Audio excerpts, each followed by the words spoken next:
నమస్కారం.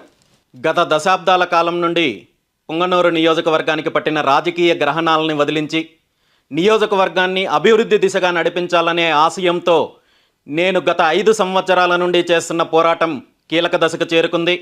ఈ నెల 25వ తేదీ అంటే గురువారము పుంగనూరు నియోజకవర్గ అసెంబ్లీ అభ్యర్థిగా బీసీవై పార్టీ తరపున నామినేషన్ వేయదలుచుకున్నాను. ఉదయం 9 గంటలకు ట్యాంకు బండ నుండి ర్యాలీగా మొదలయ్యి సుమారు 11:45 ప్రాంతంలో గోకుల్ సర్కిల్లో జరిగే బహిరంగ సభలో మాట్లాడిన తర్వాత నామినేషన్ సమర్పించబోతున్నాను.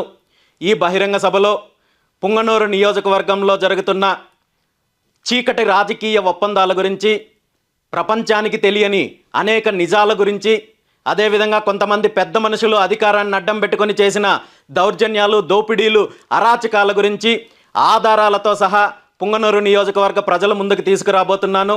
ఈ కార్యక్రమంలో ప్రతి ఒక్కరూ పాల్గొని మీ బిడ్డలాగా, మీ కుటుంబ సభ్యుడిలాగా నన్ను ఆశీర్వదించి నియోజకవర్గంలో మార్పు కోసము, అరాచకాలను, దౌర్జన్యాలను, దోపిడీని తరిమి కొట్టడం కోసము, అదేవిధంగా నియోజకవర్గ అభివృద్ధి కోసము ప్రతి ఒక్కరూ సహకరించి నన్ను ఆశీర్వదిస్తారని, ఈ కార్యక్రమంలో ప్రతి ఒక్కరూ పాల్గొని ఈ కార్యక్రమాన్ని విజయవంతం చేస్తారని చెప్పి ఆశిస్తున్నాను.